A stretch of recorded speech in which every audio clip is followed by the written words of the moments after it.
د ایران او امریکې ترمنځ وروسته له څو لسیزو نه ستونزه د حل لارې ته نږدې سوې وه، خو بالاخره بیرته له توافق نه وروسته دوی جګړې ته ولاړل. اوس امریکا ایران ته اخطارونه ورکوي، ایران بیرته پر امریکې باندې بې باوري ښیي. ټرمپ په تازه خبرو کې ویلي چې ایرانیان لیونیان دي، په دوی باور کول نتیجه نه ورکوي، په توافق هم باور نه لرم او وخت ضایع کول دي چې له ایران سره یې کوو. نور باید له ایران څخه هغه څه ترلاسه کړو، بل دا چې ایران نور حق د دې نه لري چې اتومي قوت سي او نه اجازه ورکول کیږي. بل خواته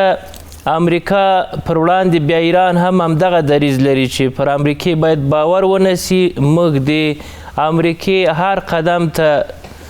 جدي جواب ورکوو. دا چې بالاخره ایران او امریکا برخلیک کمې خواته ځي، آیا دا فشارونه دي چې پر یو بلې واردوي که نه توافق پای ته ورسېده دوی نور نه سره جوړیږي. د نن شپې تاوده بحثونه مو د ایران او امریکې ترمنځ ستونزه او مذاکرات دي. په پروګرام کې را سره 3 تنه قدرمن میلمانه دي. هر یو سیاسي حقوقي شنونکی ښاغلی حبیب الله جانبدار، بل میلمه را سره سیاسي شنونکی ښاغلی عبدالمالک افغان او را سره د پوهنتون استاد ښاغلی ډاکټر احسان نظري ستانکزی ده. تاسو ته ښه راغلاست وایم، پخیر راغلاست پروګرام ته. په سلامونو مو هرکلی کوم. زه روح الله علیزی یم، تاسو ته تاوده بحثونه وړاندې کوم. ستانکزی صاحب، وروستي جزئیات څه دي د ایران او د امریکې ترمنځ د مذاکراتو او ستونزو؟ لومړی خو زه تاسو ته او درنو میلمنو ته او ټولو هیوادوالو ته خپل سلامونه او نیکې هیلې وړاندې کوم. دا زما په اند باندې دا د امریکایانو او د ایرانیانو د جنگ بل پړاو هغه وخت پیل شو چې د دواړو خواو ترمنځ داسې یو ډول سوء تفاهم موجود و. د هغې توافقنامې په هکله باندې چې په سویټزرلند کې د جون په میاشت کې امضا شوله. امریکایانو یو ډول تعبیر درلود، ایرانیانو بل ډول. ایرانیانو زیاتره داسې فکر وکړ چې دا زموږ لوی بری ده، بعد له دې نه به ایران په منځني ختیځ کې تر ټولو حاکم هیواد وي او همدا ډول په خلیج په برخه کې د دې جنه به امریکایي پوځونه باسي او ایران خپله ایډیالوژي په ټولو اسلامي هیوادونو کې خپروي. داسې یو ډول تعبیر له ایرانیانو سره و، لکه چې دوی د پخواني مشر په جنازه کې هم همدغه داسې شیان خپلو خلکو ته د یو روایت را پیدا کړ چې دا روایت پر بنسټ باندې اوس ایران یو پنځمه برځواک د نړۍ وي. داسې یو ډول تعبیر له ایرانیانو سره و، ولیکن امریکایانو بل تعبیر درلود. دلته ستانکزی صاحب، امریکا د امریکې ولسمشر ټرمپ تازه بیا وویل چې ایران مو مکمل له منځه وړي، د دوی رهبري د دوی سیستم هیڅ شی نه لري، نه ځواکونه لري، نه تجهیزات لري. مونږ ګټونکي ایران ختم سه، نور سر نسی راپورته کولی. دا خو د امریکایانو تعبیر ده. امریکایان په دې نظر دي چې ایران نور ذاتي مات شوی ده او د دوی هغه نظامی توان بیخي له منځه تللی ده. دوی تعرضي توان نظامی او سیاسي توان نه لري په سیمه کې چې دوی خپلو هغه نیابتي ملیشوت سره نظامی مرسته وکړي او دلته د امریکا پر ضد باندې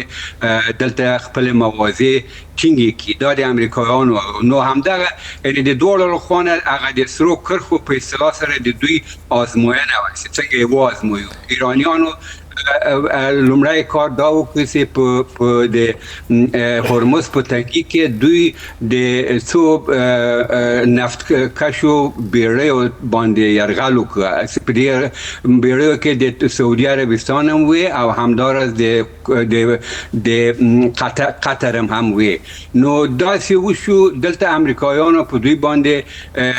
یرغل پیل کړ. تقریبا 80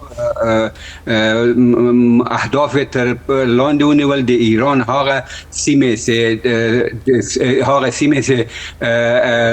د سمندر په غاړه باندې پرتې دي او همداراز بندر عباس او په همدغو برخو کې هغو خپل عملیات پیل کړل. دا نو دوی ایرانیانو ته دا بیرته بیا ایران هم نظرونه یا خبرونه داسې دي چې 15 هدفونه په نښه کړي دي د امریکې.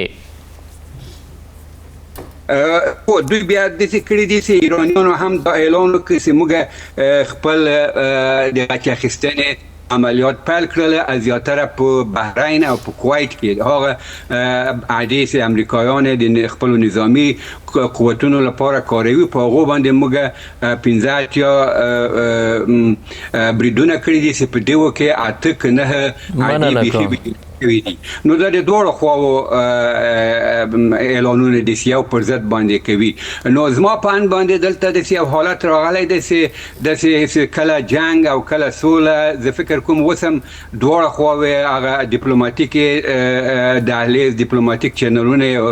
پرانیستي پریښي دي، اما په عین حال کې یو بل باندې نظامی یرغلونه هم کوي. جانبدار صاحب، په داسې حال کې ټرمپ وایي چې د ایران هر څه مو له منځه یوړل چې امریکا 8 ځایه په نښه کوي، بیرته ایران 15 ځایه په نښه کوي. د لوی او بخښونکي خدای په نامه علیزی صاحب تاسو ته، محترم مالک افغان صاحب ته، محترم استاد ستانکزي صاحب، درنو لیدونکو ته سلامونه او درناوی. لومړی خو یوه خبره اظهر من الشمس ده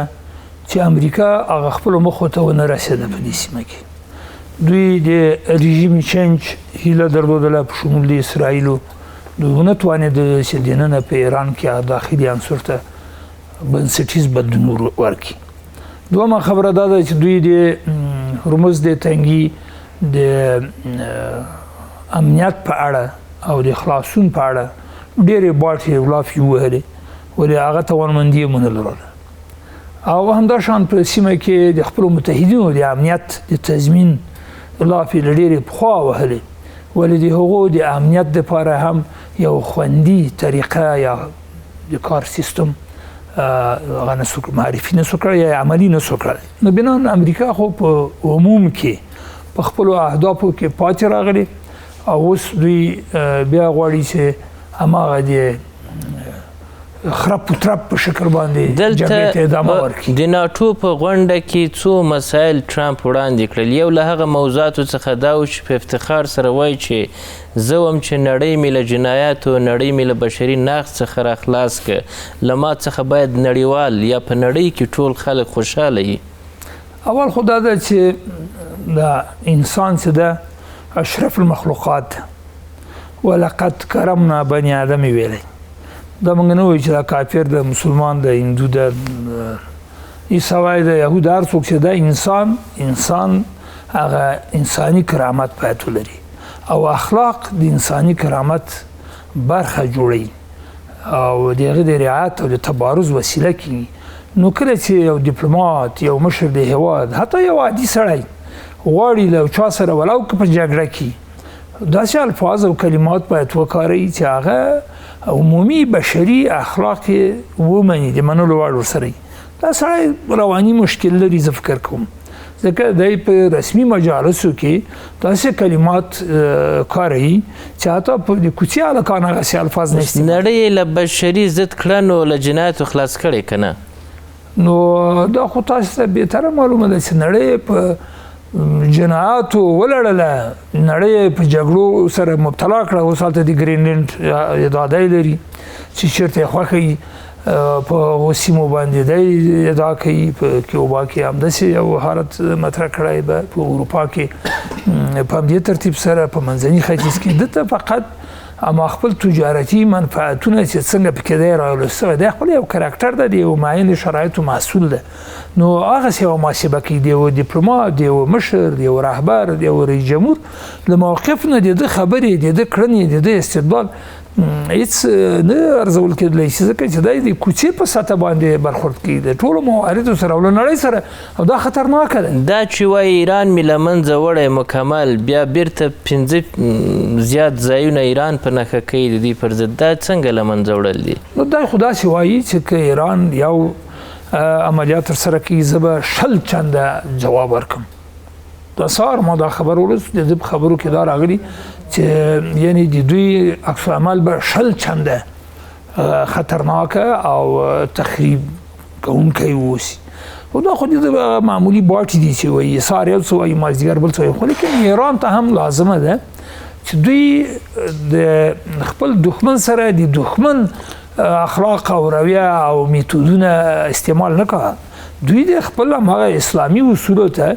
ژمني دوی د په دې سیمه کې خپلو ګاونډیانو سره خپل اړیکې ښه وساتي خصوصا افغانستان چې دوی سره هغه ته راځم د افغانستان مسلې ته جانبدار صاحب اوس د ایران او د امریکې ترمنځ مسله جګړې ته ځي او که فشارونه د سولې ته زمینه مساعدوي نو جګړه ده عملا جګړه ده وخت چې د چابهار بمبار کړی او نور ځایو کې عملیاتونه کړي نو جګړه خو بل څه ښکر خو نه لري خو دغه جنګ ده د عمل د امتیاز لپاره فشار نه ده چې دوی نو امتیاز خو طبعا جګړه هم د لپاره ده تاسو وګورئ چې اوس هلته انفلیشن یا د تورم د پولي په ایران کې بیخي اوج ته رسېدلی او دا همدغه د تحریماتو د جګړو او د فشارونو زیږنده ده او ورځ په ورځ نور هم خرابېدو خواته روانه ده لیکن دا تاثیرات بیا په ټوله نړۍ دي په ټوله نړۍ کې د سونګ د ژوڼکو دغه سونګ توکي یا نفت دي دا ورځ په ورځ بیې لوړېږي او جهان له مشکل سره مواجه شوی د دوی د غلطو سیاستو مننه کوم افغان صاحب تاسو د ایران او د امریکې ترمنځ وضعیت څنګه بولئ شاید دوی نورم جګړې ته ځي او که له جګړې دوی لاس اخلي د توافق شرایط عملي کوي سلامونه او نیکي بسم الله الرحمن الرحیم علیزی صاحب وګورئ جګړه د چا په ګټه نه ده په دې باندې امریکا هم پوهیږي او ایران هم پوهیږي دوی کوم تفاهم چې کړی و په هغې باندې اوس هم تقریبا ولاړ دي سره له دې چې ټاکوپوک د دوی ترمنځ کېږي یعنې دوی بشپړ جګړې ته نه دي تللي او ډیپلوماسۍ هم روانه ده بحثونه هم په دې روان دي چې دا جګړه ونیسي دا بیرته ودرول سي ځکه چې کوم وار چې امریکا کوي ایران هم بیرته وار ورباندې کوي خو ایران ته هم په کار وکنه چې امریکا ځکه اسرائیل د دې توافق مخالف و او ډیر کوشش وکړ چې دا توافق د امریکې او د ایران ترمنځ ونیسي نو ایران د خپل د فطرت د انسان او یا د هیوادونو ایران هم دلته ځان کې لږ غرور ولیدل ځان ورته مغرور ښکاره سو چې ما په منځني ختیځ کې داسې یو قوت پیدا کړ چې امریکا مې ماته کړه اسرائیل مې وواهه نو زه د سیمې یو زورور هیواد یم نو ځینې وخت دوی نه هم تېروتنې وسوې نو امریکا خو بې له کومه شکه هغه یو بدماش هیواد ده که تاریخ ته وګورئ امریکې تل بدماشي کړې ده په ډیری هیوادونو باندې یرغل کړی ده او همدا ډول په ایران هم وکړ او بیا هم هغه د نقص کوي خپل خو ټرمپ بیا په دغه مسلې باندې برعکس خبرې کوي هغه وایي چې د بدماشي پر وړاندې زه درېږم د جنایاتو مخه نیسم زه د سولې او عدالت دپاره کار کوم علیزی صاحب دا ډېر د خواشینۍ ځای ده جانبدار صاحب ډېره ښه اشاره ورته وکړه دا خپله ډونالډ ټرمپ چې ده دی روغ نه ده دی خپله ناروغ ده د ده کړنې د ده خبرې د ده لیکنې د ده خپله تناقض په خپلو خبرو کې دا ټویټونه چې دی کوي چې بیا بېرته خپله ردوي دا کوم کارونه چې دی کوي دا خپله دغه ولس هم دی ځینې وخت ردوي نړۍ خواخوا پرې د خپلو متحدینو سره چې کومې کړنې ده وکړې کومې تعرفې چې په هغې باندې واچولې نو د دې نه برېښي چې دی روغ نه ده او بل دا کوم کړنې چې اوس دی کوي دا کومې خبرې چې اوس هلته په ترکیه کې دی کوي دا هم داسې کله برېښي چې دا سړی ځان صفت کوي یا خلک ټول د ما صفت کوي دا خو یو د خواشینۍ ځای ده څو مسایل یاد کړل یوه مهمه مسله دا وه چې په کوم ځای کې موږ ناستو په دغه اتاق کې ټولو ډېر زیات زما صفت وکړه زه په ټولو ګران یم کاشکې رسنۍ وای هلته چې هر څه یې لیدلی وای چې وګوري چې ما دپاره څومره احترام کیږي او زه څومره ګران یم بل صفت له حد نه زیات و چې زه بیخي ځان ته یو رقم خجالت سوم چې څنګه زه په خلکو ګران یم په خیر اوسې علیزی صاحب دا هم د خواشینۍ ځای ده چې خلک زر او زور ته ګوري د یو چا تعریف کوي دا نړۍ اوس همداسې بدبخته سوې ده چې یو چا سره زر و زور و هر سړی هغه نه راتاوي هدف یې څوک وي د ناټو غړي هیوادونه اتاق کې ورسره ناست و دوی دغه صفت کړی کېدای شي نیم کړی خدای داسې فکر کوي چې ځکه چې ټول دی ځانه ټیټ بولي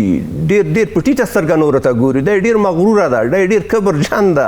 دی هر یو ته د اروپا او مشرانو ته هم دی په ډېره ټیټه سترګه وایي موږ اشتباه په دې وکړه چې رسنیو ته مې اجازه ورنه کړه کاشکې م رسنۍ راغوښتې وای چې دا وضعیت یې کتلی زه خبر نه وم چې دومره به زه ګران یم خلکو نو دا کېدای شي واقعیت هم ونه لري صحیح د دې کې شک نشته مثلا یو ولسمشر چې ډېر یو ستر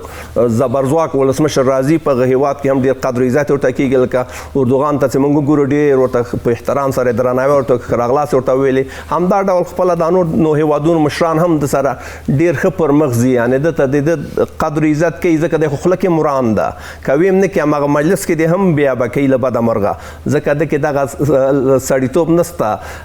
او دغه ډیپلوماسي چې دی به امارات کې دا نه مراتی یا تا د برټانیې صدر اعظم سره د ډېر توهینامیزه برخورد وکړو پخوا حال دا چې برټانیا یو تاریخ لري برټانیا په خپله په امریکې باندې هم حکمراني چلولې ده خو دی چې د خپل همدغه غرور همدغه جهالت دی هر ځای کې خپله هم بیا بسي ځینې وخت بیا دی پروا نه کوي یا تا خپله د ویندویان بیا ځینې وخت مشکل لري چې وضاحت ورکړي چې ډونالډ ټرمپ د هدف له دغو خبرو نه څه و نو کله چې نړۍ کې دا ډول مشران راسي نو ښکاره خبره ده چې نړۍ به کوم لور ته ځي نړۍ خو داسې خواته روانه د ایران اصلي مسله که راسو د ایران او د امریکې ته اوس ګټونکی څوک ده په دغه جګړه او خبرو کې په دې جګړه کې یو هم ګټونکی نه ده خو دې کې شک نشته چې امریکا ډېره قوي ده او صدمه رسولی سي ایران ته ډېره زیاته امریکا د کله چې موږ د ډونالډ ټرمپ خبره کوو چې هغه لیونی ده لیوني کله لیونتوب هم کوي که اتوم بم په ایران استعمال کوي ایران ختموي او دې کې شک هم نشته کله که امریکا ډېره ژوبله سي او پوه سي چې نور زما وسه نه کېږي دې کار ته هم اقدام کوي سره له دې چې نورې نړۍ نه هم ځینې ویرې لري چې دا بیا کېدای سي عامه سي نور خلک هم راجګ سي یا درېیمې نړیوالې جګړې ته لاره پیدا سي خو ایران ته په کار ده چې لږ په احتیاط پر مخ لاړ سي ځکه دغه کس د امریکې اوس اوسنی ولسمشر چې ده دی احتیاط په څه معنا یعنې ومني د امریکې غوښتنې نه د امریکې غوښتنې دې نه مني خو ځینې وخت دوی هم کله زیاتی کوي مثلا د موس په دې تنګۍ کې کله چې دوی کله لږ زیاتی کوي هغه تعهداتو نه لږ اوړي یا په چا باندې برید کوي یا چاته تهدید کوي چې دا کله کله امریکا وهڅوي چې بیا انتقام جویانه بریدونه ترسره کړي ستانکزی صاحب هرمز تنګی د چا په لاس کې دی د ایران او که د امریکې د هرمز تنګی زیاتره شنونکي داسې وایي چې دا دومره اهمیت لري ایران ته لکه اتومي بام ځکه ډېر مهمه سیمه ده اوس په دې کې چې دا یوه ورځ بیړۍ باندې کې په اروپا کې په امریکا کې په نورو هېوادونو کې اقتصاد ته په میلیونو ډالر په یو ساعت کې تاوان رسیږي نو دوی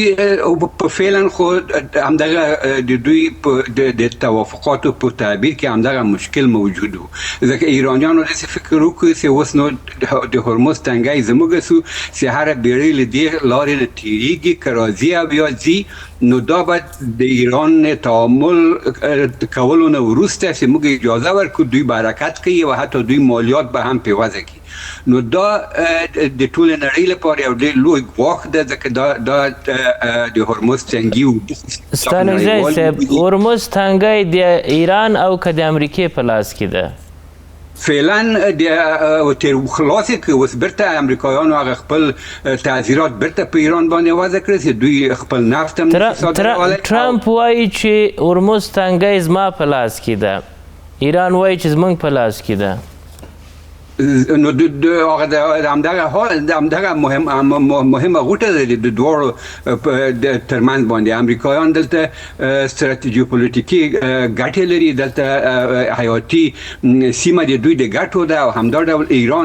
ایران مشکل له ایران سره دا ده چې ایران ایډیولوژي دین په ایډیولوژي باندې تبدیل کړی دوی داسې فکر کوي چې دا زموږ ایډیولوژي بریالۍ شوله نو ټول اسلامي هېوادونه به هم زموږ نه تابعیت کوي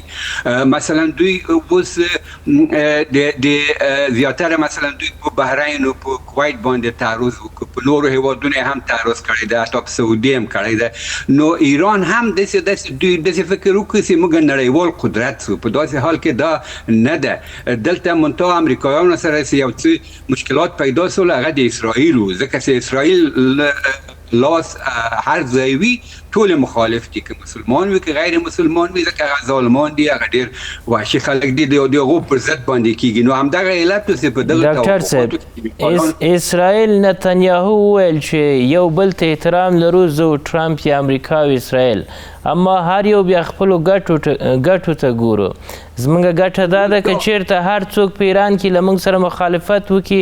لکه مذهبي مشر، موږ یې په نکه کوو. نو که دا امریکا نه وي، زه په دې اطمینان لرم که اسرائیل اټومي وسله هم لري، په یوه هفته کې لمنو ټولوي او له دې سیمې نه باسي دغه ټول عربي هېوادونه. ولیکن له اسرائیل سره خو د امریکایانو وسلې دي او پیسې دي چې اسرائیل جوړ کړی او تر اوسه پورې ژوند ته ادامه ورکړې ده. مګر اسرائیلیان هم دا په دې کې غلطي کوي چې دوی اسرائیل دا غوښتل چې لوی اسرائیل به جوړیږي، حتی تر سعودي عربستان پورې دوی په ځینو سیمو باندې دا ټکل وکړي چې دوی موږ به دا قبضه کوو، هم د سوریې یوه برخه، هم د سعودي او حتی د لبنان، دا به موږ نیسو او اسرائیل به لویږي. اسرائیل به د منځني ختیځ په اصطلاح لومړی حاکم وي. داسې یو نظر دوی درلود، ولیکن هغه خوب د دوی مات سو. اوس امریکایان هم له دوی سره نه درېږي، ځکه چې امریکایان اوس وایي که چیرې ایران د خپل اټومي وسله بیخي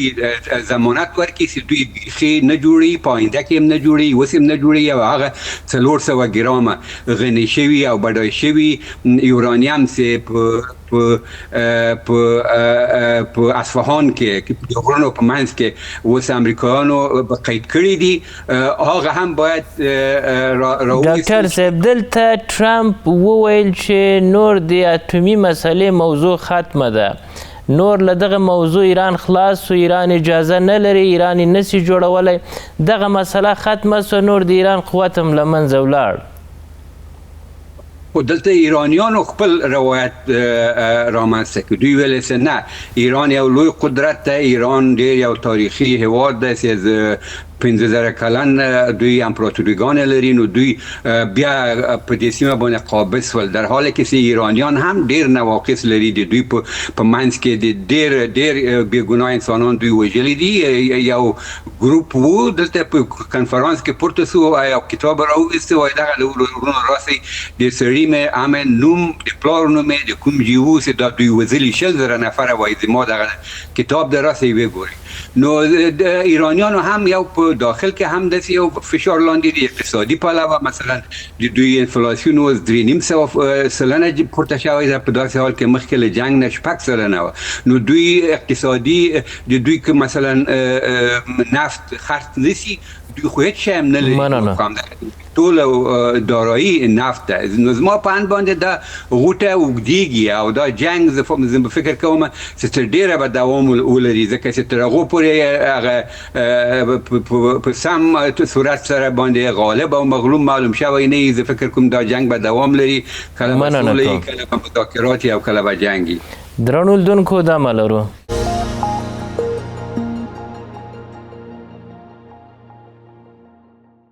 بیا هم بخیر لاس جانبدار صاحب، د ایران او د امریکې جنگ له څو لسیزو را په دې خوا جریان لري، کله ګرمه سي او کله سړه. دغه مسله په دې وروستیو کې چې کله دوی مخامخ جګړې ته سره ولاړل، یوازینی هیواد افغانستان و چې د ایران په څنګ کې په دې خاطر ودرېده چې یو خو د اسلامیت مسله ده، بل د انسانیت او د ګاونډیتوب موضوع ده. چا جرأت نسوی کولی په سیمه او نړۍ کې چې د ایران څنګ ته ودرېږي، ځکه چې له امریکې سره مقابل و. همدغه افغانان و چې په زخمي حالت کې اوس ځان جوړولی، د ګاونډ زخم او درد یې ونه لیدلی. وی ویل افغانانو چې موږ یوه ګوله ډوډۍ که لرو، نیمه یې له ایرانیانو سره نیمه یې کوو. دغسې د ایران له حکومت سره د افغانستان حکومت څومره امتیازات په دې خاطر ورکړل چې دوی له مشکل سره مخامخ دي. بیرته بیا ایران له افغانستان سره د جنازې په مراسمو کې هغه څه وکړل چې افغانان ټول خفه سول چې ولې باید د موږ نیکي په دغه رقم قیمت پرېږدي. تاسو څه وایاست د ایران دې کار ته؟ علیزی صاحب که اجازه یې داسې نیمه دقیقه وخت مهرباني. یوه دقیقه وخت راکړه چې مخکې د دې نه چې د دې سوال جواب سره راسو چې یو مبهم حالت باید رفع شي، یعنې د اورېدونکي په دې باندې سر خلاص شي چې دغه جګړه څنګه ده او تا پوښتنه وکړه د هرمز تنګی د چا په لاس کې ده. جګړه خو اصلا د پټرو ډالر په خاطر باندې، یعنې معنا چې پخوا ډالر هغه پښتوانه طلا وه، امریکا اوس هغه طلا نه لري، ډالر باید پټرول باید په ډالر واخیسته شي. دا د ده یو انحصاري ځواک ده په جهان کې او دا غواړي دا وساتي، دا جنګ په دغه شي ده اصلا. او دغه سیمه چې ده دا د تخریب دپاره دواړه امکانات لري، خو د امنیت دپاره په تنها باندې یو هم امکانات نه لري. یعنې نه تنها امریکا کولی شي چې په تنهایي صورت سره دلته دا د هرمز تنګی د نړیوالو لپاره امن کې کولی شي، خو کړی به یې او نه ایران دا کار کولی شي ځکه چې بیرته بیا امریکا تخریبوي. نو بنان د ناامنۍ امکانات دواړه طرف لري، پس دواړه طرفه پکې صلاحیت د تخریب لري د دواړو په لاس کې. راځو تا پوښتنې ده د ایرانیانو په کلتور کې دغه مسله یو څه د افغانانو سره متفاوته ده. موږ تاسو همیشه په پاس، په درناوي، په متقابل احترام ډیر حساب کوو، یعنې ارزښونو ته تر مادي منفعتونو ډیر اهمیت ورکوو. افغانان دي اصلا ډیر معنویت پرسته شخصیتونه دي، دوی په کل کې تاریخي لازم دغسې وه. که پاکستان سره د هند جګړه وه، افغانانو دغه مجبوریت نه د پاکستان سوء استفاده ونه کوله، شاید ګزار پرې ونه کړي. ایران باندې چې سختي راغلې ده، دا ایران که افغانان نه وای ایران به نه و، ځکه چې دا آذربایجان و ارمنستان پخوا خو ایران ډېرې سیمې د ترکمنچای قرارداد تاسې ولولئ چې روسانو په دې څومره سخت شرایط تحمیل کړل. نو دا افغانان و چې د موجوده ایران یې بچ کړ، چون موږ په سیاسي لحاظ ډېر ځله ګډ سیاسي واحد هم ګڼل کېدو. نو بنان د افغانانو خدمات په دغه سیمه کې ګاونډي هیوادو ته په تاریخي لحاظ همیشه رسېدلي. او کله چې دا جګړه شروع شوه نو ټولو داسې فکر کاوه چې د ایران حکومت هم ختم ده او امریکا به فوري تسلط دلته پیدا کړي، مګر بیا د افغانانو هغه دوراندیشي او همدغه د معنوي ارزښتونو ته د اعتنا په بنسټ باندې دوی ویل چې نه داسې به نه وي، دا ایران یو ولس ده او په دې سختو شرایطو کې موږ د دوی نه د اقل معنوي دفاع کوو. په تبلیغاتي لحاظ خو کاملا افغانان د ایران په څنګ کې ودرېدل او خپل تجارت یې سره پراخ کړ، نور یې سره اړیکې پراخې کړې. مګر ګوره دوی نه داسې یوه اشتباه وسوه.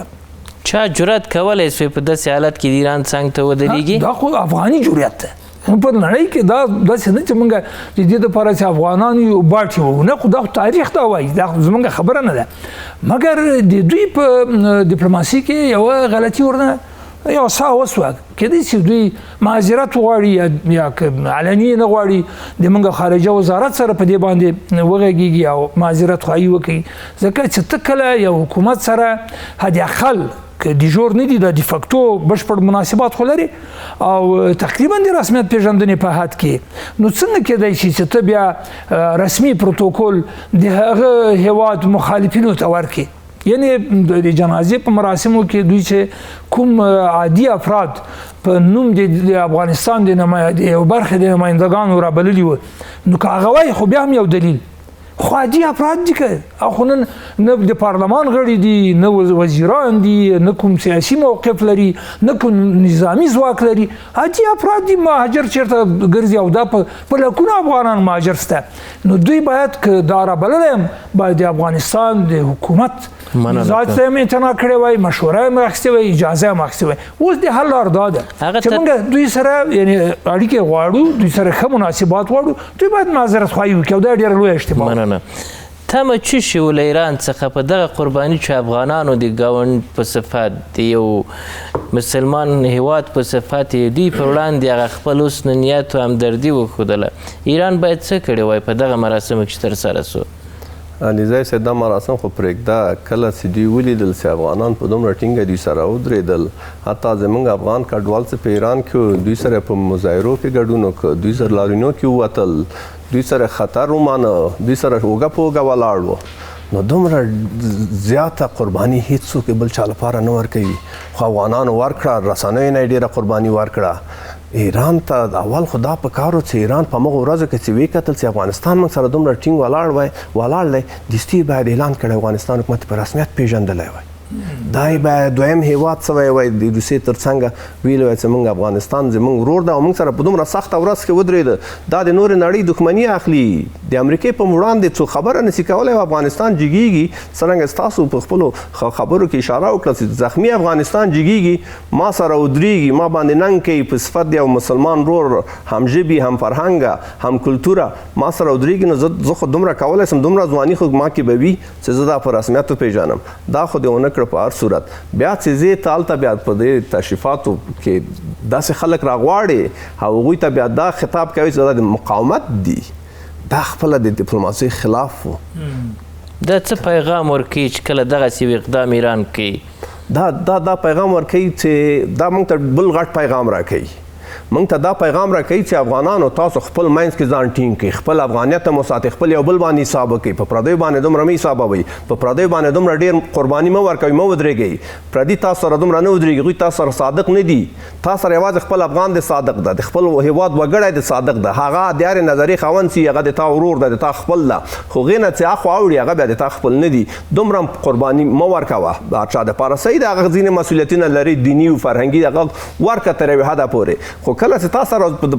ښکاره درښیي چې وروره تا څه وکړه او زه در سره څه کومه دا نو ستره ایران دا کار په دې معنا چې یعنې ثبات د افغانستان ته ژمن نه ده ځکه خو هغه طرف دې جګړې ته اهمیت ورکوي نه یوازې دا چې ثبات د افغانستان ته ژمن نه ده د حکومت سره دوستي هم په چلول کې ده یو خو چې په رسمیت یې نه پېژنې دې لپاره زه دا مخالفین او 5-6 کسه چې دي هغه خفه نه سي ځکه چې هغه سره زه همژبه یم یا هغوی سره پخوا ما سره اوسېدلي هغوی پخوا زما لپاره کار کو یا هغوی هم د ما د فاطمینو لپاره عسکر ورکړي یا د هغوی د ما دپاره په جګړه بوختو جګړه یې را سره کړې ده نو هغه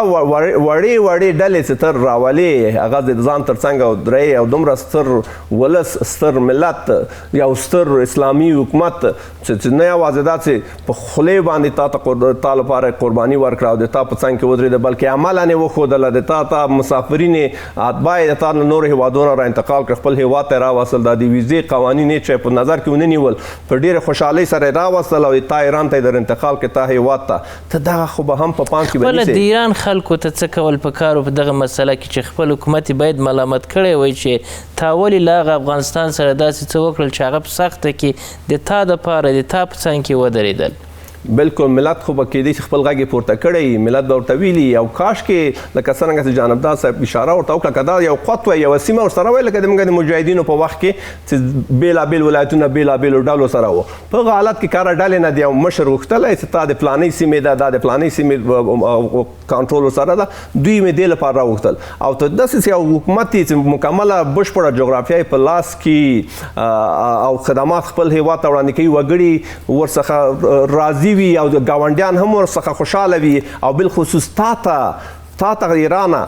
د تا تر څنګه چې ټوله نړۍ د یوازې پرېږدي ټول اسلامي هیوادونه د یو دم پر څنګه نه ودرېږي دی راځي حتی پاکستان ته چې ته ډېر په درنده سترګه ګورې هغه هم نه در سره ودرېږي امریکې سره ودرېږي د امریکې دا خبرې اترې هم چې په پیلوي هغه یې امریکې په خوله باندې هغه کار کوي خو افغانستان هېڅ خبرې ونه کړي چې غږ پورته نه کړ لاس یې درکړه وروره چې ته زما ورور یې زه در سره ولاړ یم چې اخرې ورځې پورې هر خدمت سي ما باندې غږ کوه چې زموږ وس کې موږ هغه درته کوو نو ته بیا دا تاریخي قضاوت به څه وي د دغسې وضعیت په وړاندې د ایران او د افغانستان په مقابل کې دې کې شک نشته افغانستان خپل تاریخ جوړ کړی ده صحیح ده چې ضربې خوړلې دي ژوبل شوی ده خپل تاریخ یې ساتلی ده خپل نوم یې ساتلی ده او ایران په دغه کې ننګ او غیرت په دې تاریخ ساتلو کې دومره ټینګه نه لري صحیح ده پخوا به یې هر څه چې کړي دغه وضعیت څه ثابت کړل چې افغانستان ژمن د ایران نه ده بالکل علیزی صاحب دا خو وښودل همدغه وضعیت خپله وښودله چې افغانانو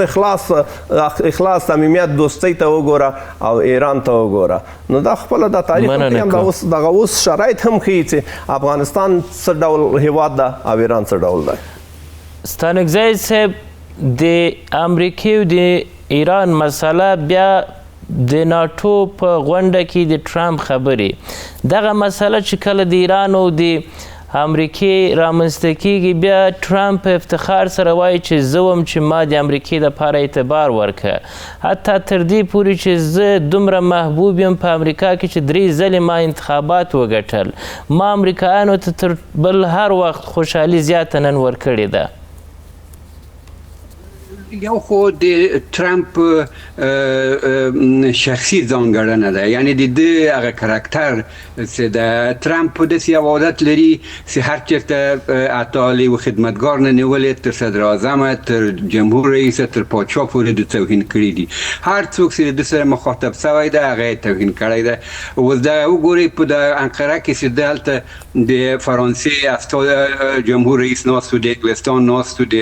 اسپانیې د نورو ناستو، دی ولاړ سو د حتی نمونه وانه خستل دغه دوی ویل ما اسپانیې ما انګلیس ته ویل چې ما سره همکاري وکړه، بیا مې فرانسې ته ویل همکاري وکړه، بیا مې جرمني ته ویل. هغه ټول حیران کړ چې داسې رقم سړی دی دلته موږ ناست یو او دی د موږ د هیواد نوم یادوي، د نوم نه اخلي. نو دا خو د شخصي مسله ده چې دی دا کار کوي. حتی په انګلستان کې هغه شهزادګۍ یو لیک لیکلی و، هغه لیک یې ما ولیده وایي کله چې ټرمپ راغی د ما لاس یې کلک ونیو، هېڅ لاس یې نه خوشې کاوه د ما. نو ویله وایي دا زیر پوستی سړی به زه په عمر کې زه سلام ورنه کړم. هغه ته د مخ نه پوهېږم چې په ځان وهي، هغه زیر سوي دي. نو ټرمپ یو شخصي مسله ده، مګر یو هغه سیاسي هغه لویو اهدافو ته راسو بیا ډاکټر صاحب یو خو د شخصي مسله ده، بل عیني واقعیتونه په امریکې کې دي. ټرمپ محبوب دی که محبوبیت یې د داسې ورکړی؟ اوس دغه یو بل مجبوریت د ټرمپ دا ده چې اوس دوی په د منځنۍ دورې د انتخاباتو کې دوی یو ځل بیا جمهور رئیس ته هغه کې د نظر د ټولو خلکو غواړي چې دا ښه موفق او کامیاب ده او دی باید پاتې شي په قدرت کې، کنه له دې نه هم دی ډېره بیره لري. نو اوس هر څه په دې پورې مربوط دي که چیرې دی په ایرانیانو باندې خپل مرامونه ومني. په هغه صورت کې زه فکر کوم دی په داخل د هیواد کې بیرته د جوړیږي او که په دې شکل سره پاتې شي چې ایرانیان نور هم په دوی باندې شیرک سي او ایران په دوی باندې پټیو کې او په سیمه باندې داسې وانمود وکړي چې ایران نو ایران لوی ابرقدرت د دنیا ده، د ټول هیوادونه به له ایران ځکه د ایران هم مصیبت ده که چېرته ایرانیان په دې توره سره کامیاب سي. هغه هم ایډیولوژي لري، هغه به بیا نو داسې کوي چې هغه به وایي د ټول عالم اسلام کې هم موږ باید رهبري وکړو، بل څوک د رهبري حق نه لري ځکه موږ کامیاب شولو، اسرائیل ته ماته ورکړه، امریکا ته ماته ورکړه. نو دغسې مسایل ډاکټر صاحب مجبور دي. دلته یوې خواته د امریکې جنجال له ایران سره د تر اوسه پورې یو له بله ځان نسي سره خلاصولی،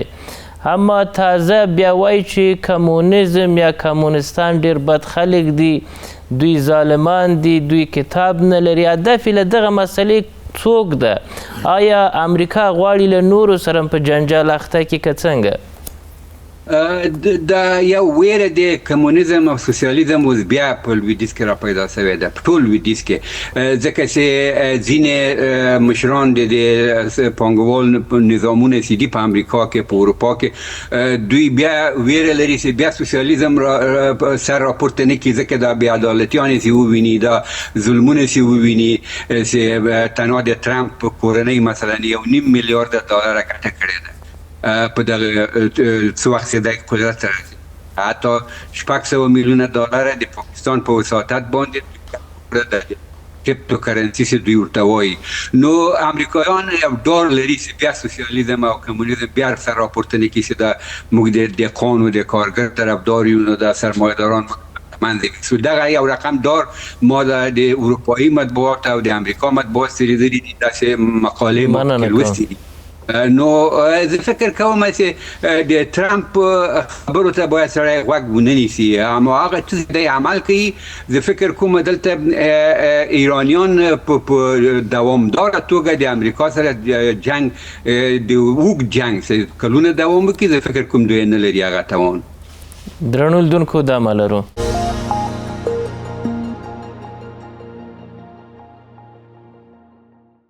بیا هم بخیر الله. جانبدار صاحب کمونستان وایي زموږ دښمنان دي، زموږ نه دي ټولې نړۍ دښمنان دي، باید نړۍ د کمونستانو پر وړاندې ودرېږي. هدف یې څوک کوم هېواد ده له دغه مسلې چې ترامپ دومره ویریږي له دغه مسلې؟ اصلا خو دا یوه سایکولوژیکه خبره ده، یعنی په دې معنی چې په روانشناسۍ کې که ته غواړې چې خلک راجلب کړي پاملرنې د ځان خواته، دوی ته باید یو دښمن ترسیم کړي. نو که هغه واقعي بڼه لري که نه لري، خو له یو شي باید وډار کړي. هدف چین ده؟ نو چین کې خو چې اوس موږ ګورو هلته سیستم په عملي لحاظ سرمایه‌داري ده، صرف هغه ګوند چې مسلط ده نورو سیاسي ګوندونو ته یا هغه د غربي ډیموکراسۍ کومه طریقه نشته پکې، مګر نور خو هلته میلیونران دي، میلیاردران دي، شخصي خصوصي پانګونه ده. نو د سیستم دولتي سیستم چې ده هغه کمونیستي خو په جهان کې نشته.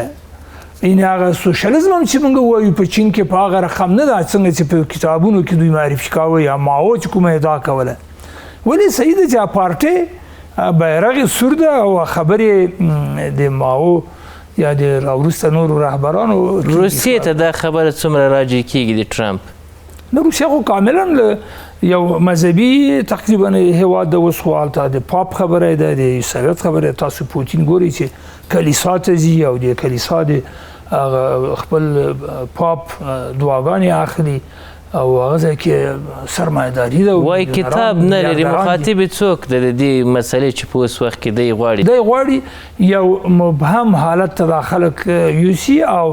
یو خیالي دښمن سره همیشه دوی مواجه کا، او که په عملي لحاظ هم چې اوس ایران معرفي کوي، نو دا یو ډار غواړي چې خپور کړي. په داسې حال کې چې تاسو ویل چې ټرمپ استقرار نه لري، یا په عامه نظر کې دغه ده چې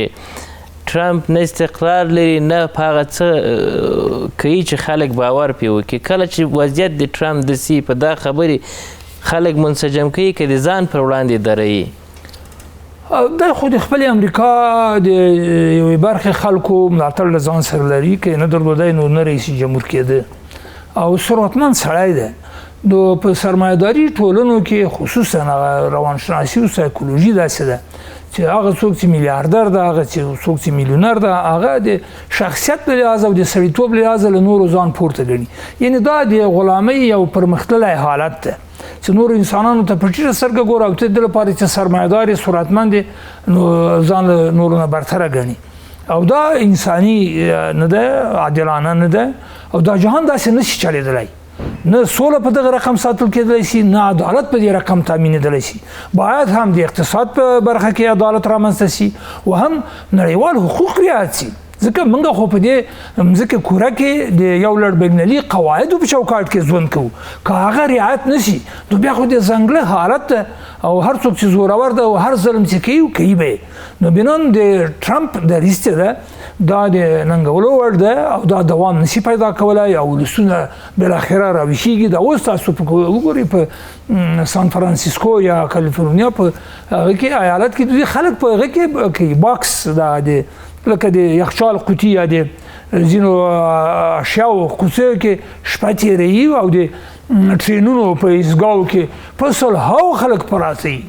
او دا یو د افسوس خبره ده چې په دونه ماړه هیواد کې هیواد خو به موړي مګر خلک څنګه کېږي او هغه ثروت چې د محدودو میلیاردرانو سره ده. بنان هلته فقر هم وجود لري. امریکایان به دغه وضعیت ته زغم ولري چې یو شمېر ماړه او نور وږي؟ نو اوس چې دی دغه ډارونې کوي چې هله کمونیزم بیا را روان ده، معنا یې دا ده چې هلته به دغسې یو خوځښت رامنځته شوی چې هغوی عدالت غواړي، هغوی اقتصادي انصاف غواړي، هغوی د ظلم مقابل کې تظاهرات کوي. او بیا که دا حالت تغییر پیدا نه کړه نو کېدای شي چې وسلوالې ډلې را ایجاد شي. دا لرې له امکانه نه ده. افغان صاحب، د ایران او د امریکې مسله ورځ تر بلې بیرته جګړه شدت پیدا کوي. د سولې یا د مذاکراتو دروازه به خلاصه وي که به هغه بندېږي؟ نه علیزی صاحب، د سولې او د مذاکراتو دروازې پرانیستې دي. همدا اوس هم د پردې شاته په دې باندې کار روان ده چې دا جګړه دوام پیدا نه کړي، ځکه چې دا یوازې نه په امریکې او په ایران باندې تاثیر نه کوي بلکې په ټولې سیمې باندې تاثیر کوي. او اوس خو موږ خپل هم پوهېږو چې نړۍ ټوله ډېره وړوکې سوې ده. نو له همدې کبله یو هیواد کې چې ستونزه وي تاثیرات په نورو هیوادونو باندې هم پرېوځي، حتی په موږ افغانستان باندې هم تاثیرات. دلته د مذاکرې اړخونه بیا دا نسي ویلی چې ولې د دغه هیوادونو مشران په دغه تنده لهجه باندې برخورد کوي او تاوان رسي مذاکراتو ته؟ دې کې شک نشته چې دواړو لورو خواته به د مذاکراتو ټیم خبرې کوي، غږیږي به ورسره قناعت به ورکوي چې خپله لهجه لږ نرمه کړي او نور دې نه توند جنګ ته لاړ نه سي. که جنګ تیز سي حالات نور هم ترنګړي کېږي، سیمه نارامه کېږي. اوس دا زموږ عرب هیواد چې دي چې خپل امریکې د دوی د امنیت ژمنه کړې وه، ټټرې والی و، خپله اوس که امریکا چې کله په ایران برید کوي، ایران هم جګ سي د دوی د نظامي پایګاوې چې په دغه عربو هیوادو کې دي په دو باندې برید کوي. خپله د عرب هم خوشحاله نه دي، دوی خپله هم امریکې ته وایي چې لږ ذره سولې نه کار واخلئ، داسې جګړې ته مخامخ کوئ، ځکه موږ زیانمن کېږو. زموږ هیواد کې اقتصادونه ضربه ولیدله. اوس څوک کولی سي د ایران او د امریکې ترمنځ د جګړې په ځای خبرو ته زمینه هواره کړي؟ فشار د چا تاثیر کوي؟ دا خو ډېر د خواشینۍ ځای ده چې دا زورور چاته غوږ نه نیسي. که نه موږ خو ملګري ملتونه لرو، د ملګرو ملتونو سازمان څه لپاره جوړ شوی؟ همدغې لپاره جوړ شوی و چې نړۍ کې جګړې پرې نه دي، هلته خبرې اترې وکړي، هلته زمینه د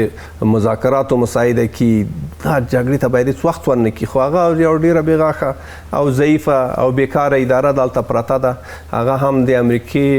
خولې ته ګوري، ځکه امریکا یې پیسه ورکوي، خو همدغه بیا بېرته راغی چې وایي څه باید وسي د ایران او د امریکې ترمنځ؟ اوس دغه څوک چې لګیا دي، همدغه پاکستان هر ډول چې دا که خپله ښه ده او که بد ده، که موږ دوست ده که دښمن ده، همدغه هم چې لګیا دي په منځ کې او که نوره نړۍ لګیا ده، دوی باید خپلې هلې ځلې تیزې کړي او پرېږدي چې دغه جنګ زیات سي او ادامه پیدا کړي. ځکه چې اقتصادي بحران به په نړۍ کې راسي. لکه څرنګه چې مخکې جګړه چې وسوه، ټول هیوادونه له اقتصادي ستونزو سره مخ شول. همدا هم وجه وه چې امریکا بیرته شاته سوه. که نه امریکا چې چا باندې ورسي بیا بیرته نه شاته کېږي. تاوانونه یې ولیدل. زه خو خپله تاوان وکړ، د اصلو قیمتونه ډېر لوړ دي او بل هلته اسرائیل ووهل څه له هغوی له خوا نه هم فشار او بیا دې خوا ته عرب چې ولیدل چې دوی باندې حملې کېږي، د دوی ولسونو له خوا نه خپله دوی هم وویلې چې دا جګړه باید ودرول سي. همدغه وجه وه. نو خو بیا امریکې باندې سړی زیات اعتماد نسي کولی. امریکا هر وخت هر تعهد ماتولی سي او جګړې ته دنګلی سي. ډاکټر صاحب، وخت پای ته رسېږي. غبرګونونه څه دي په نړیواله کچه او فشارونه باید څه وي چې دغه جګړه پای ته ورسېږي دواړه خواوې توافق عملي کړي؟ زما په اند باندې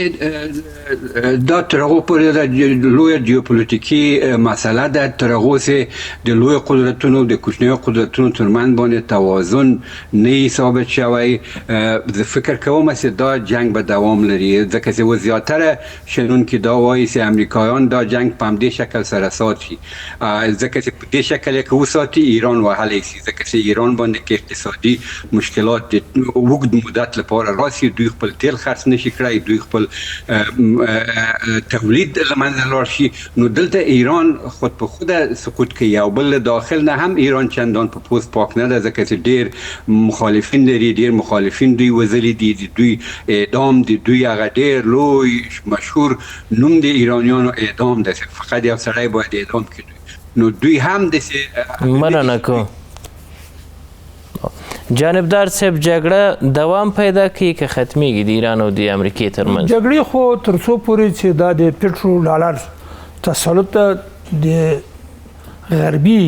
بیلیونرانو د اړتیاو لپاره دوام پیدا کوي. پخوا هم همداسې و. د حل لار دا ده چې باید د ډالر سره موازي یوه بله کرنسي یا دوه نورې داسې کرنسي چې هغه نړیوال تجارت پرې باندې ترسره شي. او که ته نه د ډالر تسلط وي، نو بیا به ټول اختیارات د امریکې په لاس کې او په نورو به خپل راج چلی. مننه کوم جانبدار صاحب، افغان صاحب، ستانکزی صاحب او درنو لیدونکو، تاوده بحثونه پر همدې ځای پای ته رسېږي. د خدای په امان. له لیدلو مو مننه.